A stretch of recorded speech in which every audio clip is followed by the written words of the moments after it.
박수 올려드리겠습니다. 네, 옆 사람과 인사하시겠습니다. 반갑습니다. 축복합니다. 사랑합니다. 네, 오늘은 6월의 마지막 주일입니다. 벌써 2025년도도 반이 지나는데요. 상반기를 지켜주시고 인도해 주신 하나님께 영광 돌리고 예배하는 이 시간 되시기를 바랍니다. 이제 민수기 말씀의 묵상도 이제 끝이 나는데요. 민수기를 통해서 어떻게 많이 은혜 받으셨나요? 저도 참 많이 말씀 준비해서 많이 받았는데요. 나실인, 은나팔, 가데스 바네아, 고라의 반역, 또 요단강 동편 땅, 또 발람의 교훈 같은 그런 말씀들로 저도 준비하면서 많은 은혜를 받았습니다. 오늘은 민수기에 나오는 마지막 말씀, 레위 지파에게 허락하셨던 성읍들과 또 직분과 역할, 또 그 중에서 또 구별해 주신 도피성에 대하여 은혜를 나눠보려고 합니다. 레위 지파에게는 총 48개의 성읍을 분배해 주셨는데요. 민수기 35장 7절에서 8절 말씀입니다.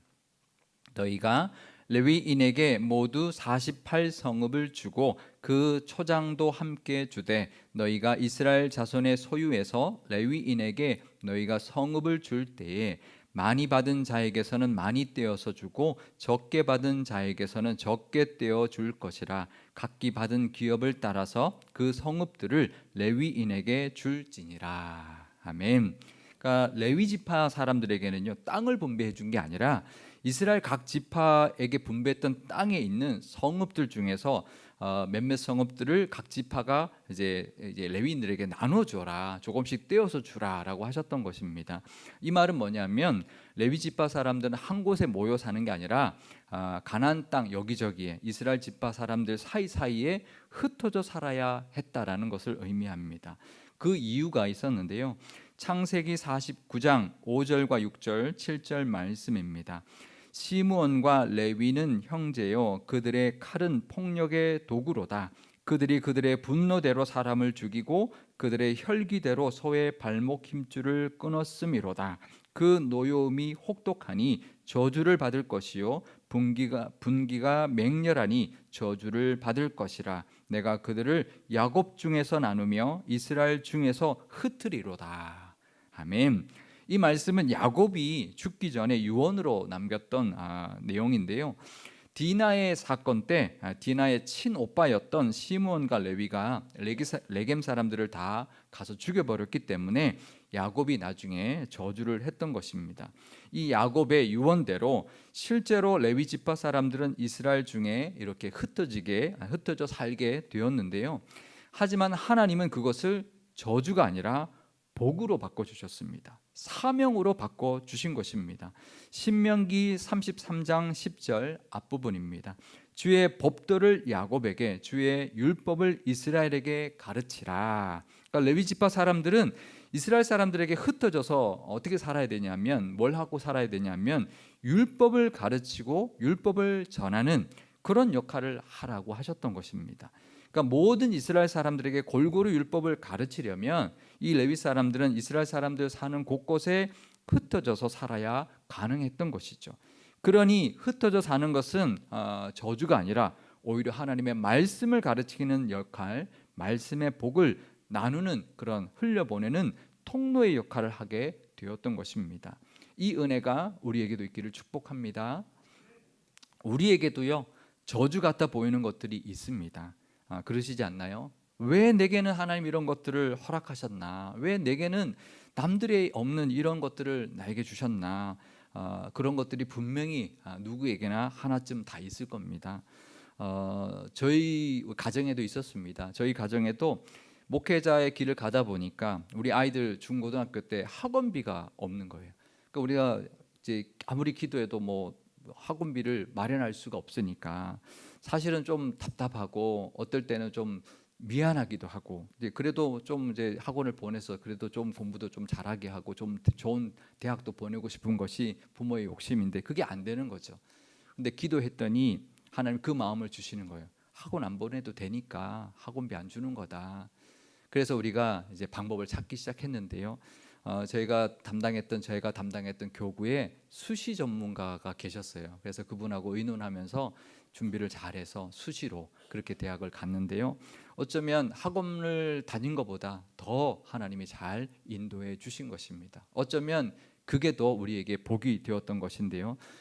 뭐 부끄럽지만 그 정도의 간증은 아마 보다 더 큰 은혜의 간증들이 우리 모두에게 있을 줄 믿습니다. 우리에게도요 그런 게 있습니다. 이 레위 지파 사람들처럼 저주 같아 보이는 것들이 분명히 우리에게 있습니다. 그것을 복으로 바꿔주시는 은혜가 있으시기를 축복드립니다. 저주 같은 것이 복이 된다면 얼마나 좋겠습니까? 우리가 사실 그걸 놓고 기도하지만 그게 오히려 복이 된다면 정말 감사할 것입니다. 그러면 어떻게 이 레위 지파에게 그 저주가 복으로 바뀌게 되었을까요? 그걸 알면 우리도 저주가 복으로 바뀌는 은혜를 누리게 될 것입니다. 오늘 그거 꼭 깨달으시고 붙드시고 그래서 우리에게 있는 저주 같은 것을 다 복으로 바꾸며 살아가시는 그런 은혜가 있으시기를 축복드립니다. 그 첫 번째 이유는요 바로 모세 때문입니다. 모세가 레위 지파 사람이었기 때문입니다. 모세 그 한 사람이 하나님 앞에 바로 서 있었기 때문에 이 모세가 이스라엘을 하나님 뜻대로 이끄는 사람이 되었기 때문에 그 모세가 속해 있던 그 지파 레위 지파가 제사장 가문이 되었고요. 성전을 섬기고 율법을 기록하고 율법을 가르치는 그런 역할을 하는 지파가 되었던 것입니다. 우리도 이 모세 같은 사람이 되어야 합니다. 나 한 사람으로 인하여 내가 속해 있는 가정이 내가 속해 있는 공동체가 하나님의 복을 누리는 곳을 되게 만들어야 합니다. 사실 믿음의 한 사람이 세상을 변화시키거든요. 많은 사람이 세상을 변화시키지 않습니다. 역사를 보면은요 한 사람이 세상을 변화시킵니다. 내가 그 한 사람이 되어서 저주 같은 일들을 복으로 바꾸어 가시기를 축복드립니다. 나 때문에 내가 있는 곳이 하나님의 복이 임하는 곳으로 만들며 살아가시기를 축원드립니다. 두 번째 이유는요 바로 금송아지 사건 때문인데요. 그때 하나님의 편에 서서 우상 숭배를 했던 사람들을 처단했던 사람들이 바로 이 레위 지파 사람들이었기 때문입니다. 출애굽기 32장 26절과 28절 29절 말씀입니다. 이에 모세가 집 문에 서서 이르되 누구든지 여호와의 편에 있는 자는 내게로 나오라 하매 레위 자손이 다 모여 그에게로 가는지라. 레위 자손이 모세의 말대로 행하매 이날에 백성 중에 3,000명 가량이 죽임을 당하니라. 모세가 이르되 각 사람이 자기의 아들과 자기의 형제를 쳤으니 오늘 여호와께 헌신하게 되었느니라. 그가 오늘 너희에게 복을 내리시리라. 아멘. 믿음으로 했던 그 행동이 저주를 복으로 바꿨던 것입니다. 우리도 믿음으로 결단하고 살아간다면 우리에게 있는 것들이 다 복으로 바뀌어지는 은혜가 있을 줄 믿습니다. 믿음으로 했던 그 한 번의 행동도 하나님은 절대로 그냥 넘어가지 않을 겁니다. 아마 믿음으로 한번 결단해서 무엇이든지 한번 해보십시오. 그러면 그것으로 인하여 우리에게 있는 것들이 다 복으로 변하는 은혜가 임하게 될 줄 믿습니다. 근데요 레위 지파 사람들은 그 흩어져서 사는 것이 변하지 않았습니다. 레위 지파 모세 때문에 또 그 금송아지 사건 이후에 하나님이 복을 주셨는데 그 복은 흩어져 사는 것을 막아주신 것이 아니었습니다. 우리는 어떤 문제가 완전히 사라지기를 바랄 때가 있습니다. 하나님 이건 좀 없애주세요. 그럴 때가 있습니다. 하지만 하나님의 방법은 그렇지 않습니다. 그걸 없애주는 게 아니고요 그것을 복으로 바꿔주십니다. 하나님의 방법은 저주 같은 것을 우리에게 있는 저주 같은 것을 없애주는 그런 방법이 아니라 그것을 복으로 바꿔주시는 방법으로 우리에게 역사하십니다. 우리 각자에게도 그런 것들이 분명히 있을 겁니다. 그것을 없애달라고 기도하지 마시고요 그게 복이 되게 해달라고 그렇게 기도하시기를 바랍니다. 그래서 나 한 사람으로 인하여 내가 있는 곳이 복을 누리고 내 믿음의 한 결단으로 인해서 내게 있는 것들이 다 복으로 변하는 그런 은혜를 누리며 살아가시기를 축원드립니다. 그런데요 오늘 말씀을 보면 그 48개의 성읍 중에서 6개의 성읍을 도피성으로 삼아라 라고 말씀하고 있는데요 이스라엘 땅 곳곳에 도피성을 두어서 실수로 누구를 죽인 사람들이 피할 곳으로 삼게 해주셨습니다. 도피성의 위치를 지도로 한번 준비해 왔는데 한번 보여드리겠습니다. 지도 보여드리면 그 이스라엘 땅, 그러니까 가나안 땅, 그러니까 요단강 서편의 3개, 또 동편의 3개 이렇게 골고루 남북으로도 아주 골고루 잘 배치되어 있는 그런 도피성을 하나님이 이제 삼아라 하셨는데요. 혹시 누가 실수로 사람을 죽였으면 복수로 죽임을 당하지 않도록 피할 수 있는 성읍을 아주 가까이 하나씩 만들어 주신 것입니다. 제대로 판결을 받을 수 있도록 그때까지 보호하는 역할을 이 도피성이 했던 것인데요. 도피성은 히브리어로 아레이 미클라트라는 단어를 씁니다. 아레이는 성읍들이라는 뜻이고요. 미클라트는 피난처라는 뜻인데요. 그러니까 이 도피성은 우리 한국말도 그렇지만 이 원어가 피난처의 성읍들이라는 뜻을 가지고 있습니다. 그런데 이 도피성에 관한 말씀들을 쭉 보다 보면 이해가 안 되는 부분이 하나 나옵니다. 좀 특이한 점이 하나가 있는데요. 민수기 35장 25절 말씀입니다. 피를 보복하는 자의 손에서 살인자를 건져내어 그가 피하였던 도피성으로 돌려보낼 것이요 그는 거룩한 기름 부음을 받은 대제사장이 죽기까지 거기 거주할 것이니라.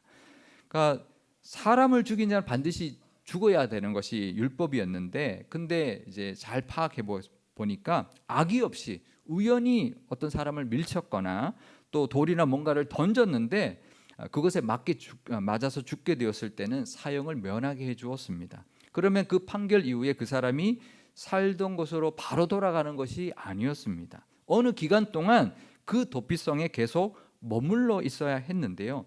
언제까지였을까요? 되게 특이한 것이요. 그 사건의 판결이 있었던 그때에 대제사장이 죽기까지는 그 도피성에 있어야 된다는 겁니다. 그 대제사장이 죽어야 자기 고향으로 돌아갔다라는 겁니다. 이게 상식적으로 이해가 안 되죠. 보통은 그 피를 보복하려는 자가 죽을 때까지 피해 있어라, 아니면 그 보복하는 사람이 죽은 후에야 집으로 돌아가라, 그래야 되는데 그거 아무 상관없는 대제사장이 죽은 후에야 집으로 돌아갈 수 있다는 것입니다. 이게 무슨 뜻일까요? 좀 상식적이지 않죠. 아마 그 당시 사람들도 왜 그런지도 모르고 아마 그 율법대로 그냥 따랐을 겁니다. 과연 그 이유가 뭘까요? 그것은 바로 이 도피성이 누구를 상징하기 때문일까요? 예수님을 상징하기 때문입니다. 영원한 대제사장이 되신 예수님이 십자가에서 죽으셔야만 우리가 자유의 몸이 될 수 있다는 것을 상징하는 그런 규례였던 것이죠. 그러니 이 도피성은 은혜의 장소였지만 단순히 억울한 죽음을 막아주는 그 정도의 장소가 아니었던 것입니다. 우리를 살리시고 자유케 하시는 도피성 되시고 영원한 대제사장이 되시는 예수님을 예표하는 그런 말씀이었던 것입니다. 우리도 힘들고 지칠 때가 있습니다. 억울하고 위험에 처할 때 있습니다. 그럴 때 우리는 예수님께로 달려가야 합니다. 예수님은 위기에 처한 우리를 건지실 것입니다. 그러기 위하여 도피성으로 이 땅에 오신 것입니다. 우리가 살 길은 언제나 예수님께 피하는 것입니다. 예수님만이 우리의 피할 바위요 우리를 지키시는 산성인 줄 믿습니다. 시편 18편 2절 말씀입니다. 여호와는 나의 반석이시요 나의 요새시요 나를 건지시는 이시요 나의 하나님이시요 내가 그 안에 피할 나의 바위시요 나의 방패시요 나의 구원의 뿌리시요 나의 산성이시로다. 아멘. 이 고백은 이 시편은 다윗의 고백인데요. 그냥 시적인 표현이 아닙니다. 다윗이 살아가면서 정말 하나님이 나를 지켜주셨다, 하나님이 나를 지키시는 그런 산성이셨다, 내가 피할 그런 바위가 되어주셨다라고 고백하고 있는 겁니다. 이건 그냥 노래하는 게 아닙니다. 실제 삶에서 겪었던 것을 고백하는 것입니다. 우리의 삶 속에서도 우리가 닥치는 여러 가지 위기와 어려움이 있을 겁니다. 그럴 때 우리의 피난처가 되어 주십니다. 그 은혜를 위하여 예수님은 이 땅에 오신 것입니다. 믿지 않는 자들이 있죠. 그들에게 도피성이 되기 위하여 예수님이 오셨습니다. 하지만 그 은혜는요, 믿는 우리에게도 마찬가지입니다. 언제나 우리도 예수님께만 피한다면 살게 될 것입니다. 예수 믿으면 위기가 도망가나요? 아니죠. 살다 보면 우리도 이런저런 위기를 만납니다. 그거는 믿는 사람도 똑같습니다. 하지만 믿는 우리에게도 예수님이 도피성이 되어 주십니다. 그러니 예수님께로 늘 피하심으로 우리를 지키시고 보호하시고 건지시는 그 은혜를 누리며 살아가시기를 바랍니다. 영원한 대제사장이 되어 주시는 그 십자가의 은혜로 인하여 늘 그 어떤 것에서부터도 자유케 되는 은혜도 누리며 살아가시기를 축원드립니다. 도피성은 바로 예수님입니다. 그런데요, 이 도피성은 또 우리이기도 한 것입니다. 우리도 세상에서 살아갑니다. 세상은 그냥 우리가 먹고 살기 위한 곳이 아닙니다. 레위 지파 사람들은요, 이스라엘 백성들이 드리는 11조로 살았습니다. 그러면 흩어져서 살 필요가 없는 것이죠. 모여 살아도 되는데요, 그래도 흩어져 살게 하신 이유가 있습니다. 그곳에서 하나님의 율법을 가르치는 역할을 하게 하셨고, 그들이 사는 성읍을 도피성으로 삼아서 억울하고 위기에 처한 사람들을 품어주는 곳으로 삼아 주셨습니다. 그렇다면 이 시대의 레위인은 우리도 그렇게 해야 합니다. 우리도 왕같은 제사장으로 이 땅을 살아가고 있기 때문입니다. 그렇다면 이 레위 사람들처럼 하나님의 말씀을 우리도 전하고 가르치며 살아야 합니다. 그러려면 우리의 삶 속에, 우리의 믿음 속에, 우리의 모습 속에 하나님의 말씀이 살아 있어야 합니다. 그냥 주일에 와서 말씀 듣고 일주일 동안 까맣게 잊어버리고 산다면 우리를 통하여 하나님의 말씀이 흘러가지 못할 것입니다. 내가 받은 은혜의 말씀이 있다면 그것은요, 나만을 위한 말씀이 아닙니다. 내 주변 사람들에게 흘려보내라고 주신 말씀이기도 한 것입니다. 그러면서 그 말씀 붙들고 한 주를 살아가고, 내가 만나는 사람들에게 내가 성경을 보니, 말씀을 듣다 보니 이런 말씀이 있더라, 이 말씀이 너에게도 이루어지기를 내가 기도한다. 그렇게 우리 삶 속에서 살아있는 그 말씀이 있다면 그 말씀이 세상으로, 우리 주변 사람들에게로 분명히 흘러가게 될 것입니다. 그렇게 말씀 붙들고 살아가심으로 말씀을 전하고 또 나누는 그런 사명도 감당하며 살아가시기를 바랍니다. 우리가 있는 곳은요, 우리가 살아가는 곳은 그냥 밥벌이하고 사는 곳이 아닙니다. 레위 지파 사람들처럼 하나님을 증거하고 말씀을 전하는 복음의 장소라는 것을 늘 기억해야 합니다.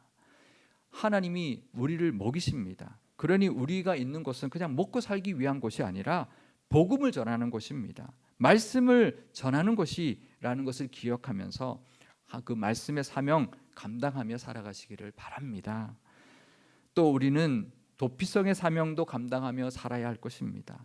사람들은 다 위로가 필요합니다. 누구나 다 위로가 필요합니다. 위로하며 살아가시기를 바랍니다.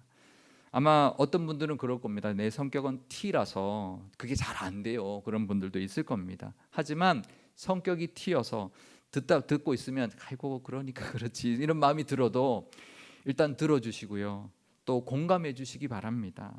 또 어떤 상황에서도 품어주고 이해해주는 그런 도피성 같은 그런 믿음의 모습이 우리에게 있으시기를 바랍니다. 그것이 지금 우리에게 이 도피성의 말씀을 주시는 이유일 것입니다. 이 도피성의 사명 감당하며 살아가시는 저와 여러분 다 되시기를 바랍니다. 그렇다면 우리 교회도 도피성이 되어야 할 것입니다. 상처받고 힘든 사람들이 우리 교회에 올 때 우리 교회에 와서 위로받고 힘을 얻어서 가는 그런 교회가 되기를 축복드립니다. 오늘 이 도피성의 말씀은 그냥 옛날 이야기가 아닙니다. 이 도피성은 죽을 수밖에 없었던 사람들을 살렸던 그 은혜, 그 은혜는 바로 예수님을 예표하는 은혜입니다. 우리도 늘 도피성 되시는 예수님의 그 은혜를 누리며 살아가시고 이 도피성 되시는 예수님의 은혜도 전하며 살아가시기를 바랍니다. 또 우리의 산성이 되시는 예수님 안에 늘 거하면서 그 안에서 살아가고, 그래서 회복되고 변화되어서 이제 우리도 세상의 도피성으로 나아가시기를 바랍니다. 그래서 내게 허락하신 그 세상, 그 땅, 그곳이 정말 사람들을 품고 위로하고 회복시키는 그런 사명을 감당하는 그런 땅이 되도록 그렇게 살아가시기를 축복드립니다. 우리 교회도 이 지역의 도피성으로 우리 교회에 오는 모든 사람들을 품고 회복하는 그런 은혜의 땅이 되기를 축복드립니다. 그렇게 살아간다면 우리에게 있는 저주 같은 것들이 다 복으로 변하게 되는 은혜도 베풀어 주시고 누리게 될 줄 믿습니다. 그 은혜가 가득한 교회와 모든 성도님들 다 되시기를 주님의 이름으로 축원드립니다. 기도하시겠습니다. 예수님을 도피성으로 이 땅에 보내주신 하나님 아버지, 그 어떤 위기 가운데서도, 죽을 것 같은 위협 가운데서도 우리를 지키시는 산성이시요 피할 바위가 되시는 예수님이 우리에게 늘 계시니 감사와 영광을 올려드립니다. 레위지파 사람들의 그 도피성이 실제로 사람의 생명을 지켰고 그 억울함을 풀어주며 위로했던 것처럼 예수님은 우리를 지키시는 도피성이심을 믿게 하시고 늘 예수님께 피하게 하여 주옵소서. 또 그 도피성의 규례처럼 영원한 대제사장이신 예수님이 십자가에서 죽으심으로 우리가 죄에서 자유함을 얻게 되었음도 기억하게 하시며 그 십자가의 은혜에 늘 감사하게 하옵소서. 우리에게도 레위인들처럼 세상에 흩어져서 하나님의 말씀을 전하고 가르치는 사명도 주셨습니다. 우리가 있는 곳이 그냥 먹고 살기만을 위한 그런 곳이 아니라 복음을 전하는 곳임을 기억하게 하시고, 먹고 사는 것은 다 하나님이 책임져 주심을 믿고 말씀의 사명 감당하며 살게 하옵소서. 사람들을 품고 위로하게 하시고 하나님의 사랑을 나누며 사는 세상의 도피성의 사명도 감당하며 살게 하옵소서. 그럴 때 우리에게도 이 레위지파 사람들처럼 저주 같은 것들이 복으로 변하는 은혜를 누리게 될 것입니다. 우리의 교회도 이 땅의 도피성의 사명과 그 은혜를 나누고 전하는 감당하는 교회가 되게 하옵소서. 우리 구주 예수님의 이름으로 기도드리옵나이다. 아멘.